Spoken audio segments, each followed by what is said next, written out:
Et coucou les sensibles. Aujourd'hui, il me tenait à cœur de vous rappeler des choses fondamentales sur comment prendre soin de soi quand ça va pas. En fait, en ce moment, j'ai beaucoup de gens autour de moi qui ne vont pas bien. Il y a des deuils, il y a des maladies, il y a des séparations, il y a des gros changements professionnels, il y a vraiment beaucoup de, j'ai envie de dire, de séismes intérieurs qui se font et qui s'opèrent en 2024 et c'est tout à fait normal, c'est l'ère du Verseau qui est là. Ça nous amène au meilleur de nous-mêmes, qui est déjà là. C'est juste des événements pour nous permettre de nous voir autrement et de nous découvrir. Et rappelez-vous que tous ces événements-là que vous vivez sont vraiment là pour ouais, aller nous faire chercher des ressources à l'intérieur de nous, des outils, des couches et des couches de lâcher prise et de pardon et de patience et surtout d'amour de soi. Et c'est là que j'aimerais vous amener aujourd'hui, c'est comment prendre soin de soi dans le creux de la vague. Moi aussi j'en connais, hein, comme tout le monde. C'est les indispensables. Pour moi, il y a d'office la responsabilité de prendre soin de nous quand ça va pas, à savoir boire, manger, dormir déjà. Et Dieu sait que c'est dur quand ça va pas du tout et qu'on est au fond du trou et qu'on a l'impression qu'on va pas s'en sortir et que personne nous comprend et que personne vit ça et qu'on est tout seul. Et en fait, si. En fait, pour moi, tout est éphémère. C'est une loi universelle.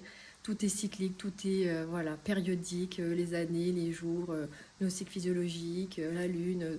Tout passe en fait. On le sait bien. Tout passe. La vie, la mort, c'est la même chose. On sait que tout est éphémère. Même si quand on est au fond du trou, on a l'impression que ça dure trop longtemps, clairement. Et en même temps, pour moi, ce qui d'office enfin, nous aide à remonter, c'est d'office en parler aux gens, en parler à nos proches, à nos amis, à nos chéris. Parce que le fait de pouvoir le nommer, de pouvoir même de l'écrire tout simplement, si on n'a pas envie d'en parler aux autres, mais de pouvoir clarifier et nommer les choses, ça permet clairement de pouvoir les faire mieux remonter et mieux les accepter, ou en tout cas du coup de mieux travailler sur leur libération.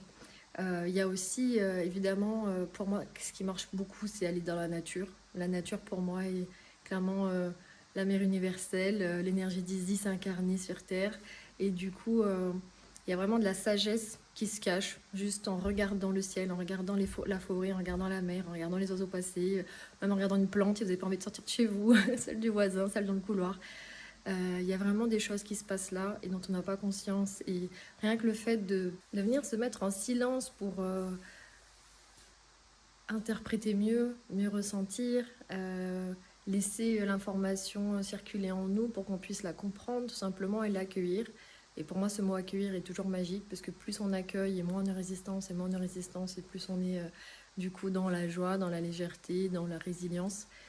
Et ça nous ramène de l'espoir. Donc voilà, parlez-en à vos proches, écrivez, regardez la nature, et puis octroyez-vous du temps, en fait. Et puis surtout, autorisez-vous cette sensibilité, cette fragilité. Et évidemment qu'il y a des gens pour vous aider, bon, les thérapeutes d'office, mais il y a toujours pour moi une main tendue, une bougie pour allumer celle dont la lumière est envahissante. Voilà, c'est clairement pour moi l'espoir. Tout le monde est l'espoir de quelqu'un.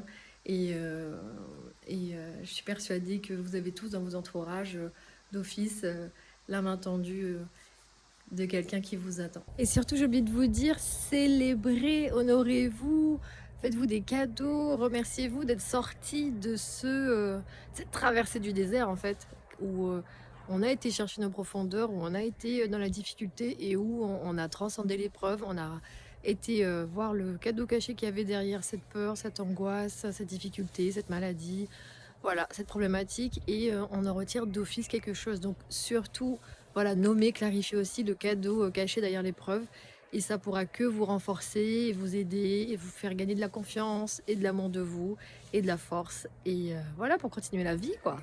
Je vous fais des gros bisous les sensibles, à bientôt.